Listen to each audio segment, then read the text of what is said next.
Hey everybody, welcome to this week's Star Report. This is Jason, and it is August the 3rd, 2022. And this week's report seems to be a calm week, although we are continuing with our 5 retrogrades. So let's get into those as a reminder of what's going on. We've got Pluto, which is in retrograde till October the 8th or 9th, so middle of the month, beginning of the month of October. And so that's going to continue. And so what that's been helping us do is sort of understand our hidden talents, our power that sometimes maybe in this life or earlier in other lives we've used and has not gone well, that we were either misusing it or that the results of using our power gave us too much responsibility or too many eyes upon us. And so we've sort of reverted back and not being using our true power. And so Pluto's causing us to sort of look at that and see how that's sort of gone. And then we have Saturn, which is still in retrograde. And so Saturn is about creating an authentic occupation, right? So a lot of us are having a hard time struggling with our jobs, whether it's because of low pay, whether it's because of what we see in the culture and the economy. With price increases and inflation and all that fun stuff that we think maybe it's our career that we're doing that's going to make it better, or that it's going to make the world more affordable, or we're just not happy being on a regimented schedule that is somebody else's. And so it's about practicing responsibility of choosing what makes you happy, and also experiencing this divine patience that you're a work in progress. Right. So it's that whole little bit of agitation to sort of revert to what is going to make you happy. What are you having to be patient about? And so just those two would be causing over these past couple weeks a little bit of agitation. But there's 3 more. And so Saturn retrograde, I believe, is over the 22nd or 23rd. So right before Halloween. And then we have Neptune, which is still in retrograde. And Neptune is sort of a deeply spiritual planet, right? So sort of getting you to look inside and like, what is your spiritual path? What does it mean to be alive? Which sort of goes along with the career, right? Do you want the spiritual inside of you, the stuff that makes you happy, the stuff that you were born to do? Do you want that to be your profession so that you're not having to do that on the side, or that you're having to tone yourself down while you do your job and then go have this fun? And so that's Neptune is sort of messing with that. And this is going to be like intuition and imagination too, right? So can you imagine having a different life? Can you use your intuition to sort of see where you can make choices and listen to your own voice instead of listen to the crowd? And so that's a Neptune kind of energy, and we're in retrograde. So all these things are inwardly focused energies, like what am I doing? Not how do I gotta get out of this society, or what this society is telling me, or what even is on TV, or what have I learned before, but what have I embodied, and what do I want to continue to embody moving forward? And so then we get into Chiron. Chiron is still in retrograde too, and so Chiron is that little tiny planet. I believe it is in between Jupiter and Saturn, hanging out there. It's a little sort of meteorite. Whatever. It's a little piece of rock that's hanging out in there. And so it's about releasing old patterns, right? So we're looking at what we've built around ourselves, and then Chiron is helping us release the patterns that are keeping us locked, so that we can re-choose, or that we can sort of gain our sovereignty and gain control over our own lives and make choices by letting go of things that sort of have kept us in old patterns. And, that might have been from hurt, that might have been from trauma, that might have just been learning, and it's easier to live the way you've always lived instead of doing something new.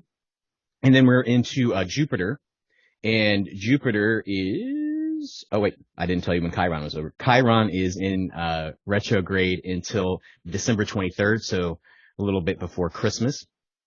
And so that energy of being able to restructure old patterns is going to continue till the end of the year, right? So if you're working on, you want to be in a new place, or you're working on a new career, you're going to school, all those kinds of things are going to keep working on you until December or Christmas, right? And so that's why if any of you have been into the shop and had a reading lately, I'm sort of saying that the energy of the planet is really that all this decision and this anxiety or angst to move, to change, to do stuff right now is really going to sort of come to fruition around the end of the year.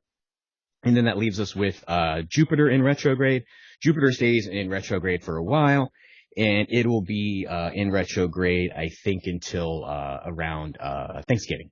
And so Jupiter is about planning and making career moves, right? So maybe while you're on Thanksgiving vacation, you choose to rearrange your entire life, and then after Christmas, you do it, or have those couple weeks of planning, or maybe that's your 4 weeks of notice to get on with your life and do something else. And so this is also about redefining just sort of who you are, honing your talents, getting better at what you want to do, right? And so all those things are in retrograde, so they're all about reevaluation. So, you know, if you're taking an online course that might be done by then, kind of like me, I took that breathwork course that was up in Alaska, elemental breathwork, and so elemental rhythm breathwork. And so that understanding of doing something new and adding something to your repertoire of talents so that you can continue to expand and be more yourself, it is a really good thing.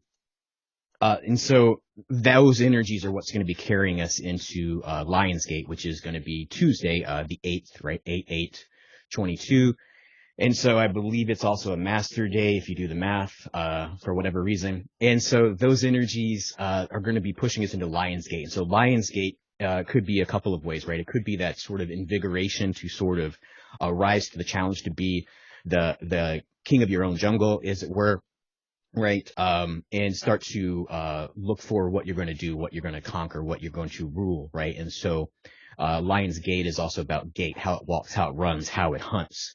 And so that energy is going to be that energy of 8/8, but also sometimes it's Lionsgate, where the gates of the heavens open up, and there's an alignment that happens during Lionsgate with the star system Sirius. And star system Sirius is really about the fundamentals of expanding or growing or being optimized human, right? That's also human soul, right? What is the point of humanity in the first place? What has the source energy or the creator or God created us for? And so that energy sort of connects us to ourselves, right? And so usually this energy, that heart energy of it is going to really open up your lion heart, right? And so there's been a history over time of naming people that have had sovereignty over themselves and even sovereignty over culture to be lion-hearted or brave-hearted, right? And so that energy of Lionsgate is almost the opening of your chest, right? The rib cage as the gate and opening up to this divinity, which is really brought in by breath, right? So if you want to sort of get some release or relaxation from or respite from all of this energy pouring down on you, one of the things to practice would be, what did Jason go learn in Alaska? It would be breath work, right? And so I know I'm talking a lot and breathing a little because I like to speak fast on these videos so that you're not here for 30 minutes or 40 minutes because Jason likes to talk. But breathing is really good for moving energy through the body. As a matter of fact, when energy builds up, a lot of us think that we're getting fatigued and we start to yawn, but yawning, moving that energy, that air, that breath, that spirit through the lungs, through the body is actually helping filter out things that you need to let go and also helping the inner body shift. So let's just for a brief second, we're going to talk about something that's going to help you this week as we move towards Lionsgate. Especially on Tuesday, if it's really overwhelming, you want to try to do this. And we're just going to do a thing called balanced breath, right? And balanced breath is going to be 5.5 seconds in, 5.5 seconds out, which gets you about 5 breaths a minute, right? So when you get into that 5, 5, 5, 5, that really is numerologically a good number of centeredness, of consciousness, of Christ consciousness, of being in the universal flow of that number. And so numbers and the mathematics that go around them and stuff that work like that are really vibrationally, right? The vibration of the planets, the energy, the electricity, the plasma that comes in. When we can balance that with our breath, then all of a sudden these energies that are feeling like they're crushing us are all of a sudden integrating us to be more than and all we can be. Especially during this Lionsgate, when we open up the gates to our heart and we're like, here's who I am, and here's who I can be, and here's who I'm starting to move into the world and be. So that balanced breath, let's just try it. We'll do a minute's worth of breathing, right? And so we're just going to, in the nose, we want to do in the nose. That's going to cause nitrous oxide to build up and be a bit better for us. And so that nitrous oxide is going to make your body integrate that air a little better, right? And so it's going to be 5.5 seconds in, 2, 3, 4, 5, out the mouth.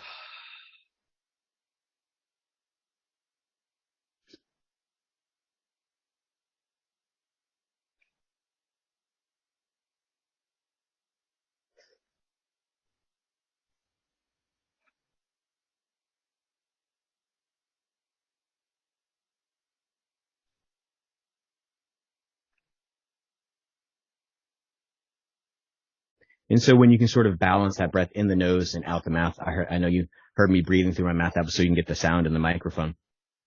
When you can sort of do that, your body starts to level out, your emotions start to rise, and you start to be more present in the physical body.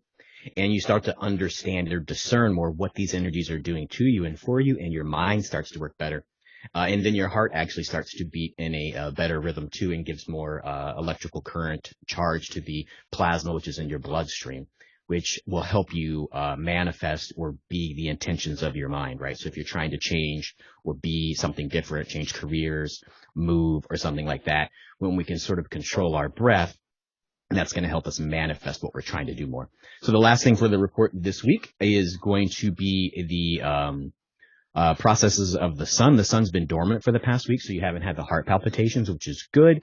But the active side of the sun, or the current active side of the sun, is starting to move towards us. And so look for likely flares and solar coronal mass ejections. And I think a couple of coronal holes, which were larger than the ones that just left, are going to be Earth facing. And so those things are going to cause a couple of things. You know, if it's a flare, it's going to cause a little bit of rise in the heartbeat, and that'd be pacing and also moving it from the chest into the throat. And that's going to be totally fine. Totally fine if it's happening. And then the pressure would be, you know, almost like just a little bit of a tight chest when the coronal holes hit. And then the other thing that you should pay attention to is the electric current that the solar flares and stuff happen to the planet, right? So seismic activity, volcanoes and stuff like that. So if you're on fault lines, or you happen to be traveling to fault lines, you might want to pay attention to sort of see the report of where those things are happening. And just be aware that the Earth is moving and taking in this energy like we are. So I think that is everything for the report. Just an FYI for those who live in the Brenham area and come by the shop next Sunday, or this coming Sunday, I believe that would be the 7th. No, that would be the 6th. I don't know what Sunday is. I should probably look at my calendar before I get on the TV. Yeah, the 7th. The 7th, the shop will be closed, and I will be away for a wedding. And so I'll be back in the shop on Wednesday. And also be taking my appointments on Monday and Tuesday. So look forward to that. And then next month, first week of September, is the Denver Rock and Mineral Show. So I will be probably more than likely traveling to Denver for collecting rocks for the shop. And so look forward to that on the calendar as well. Thank you all for joining. Like and subscribe on the YouTube channel, share and like on social media if you would. It helps us out for contact and interaction. And then I appreciate all the comments that y'all leave on the videos. I do read them. Sometimes it's just like a comment that doesn't, you know, get a response. I don't know. Some of them are like to me and like, hey, Jason. So I answer those too. So go ahead and feel free to leave comments in the video chat on YouTube, or even on the social media that you find this on, whether that be Facebook or Instagram. So until next time, many blessings.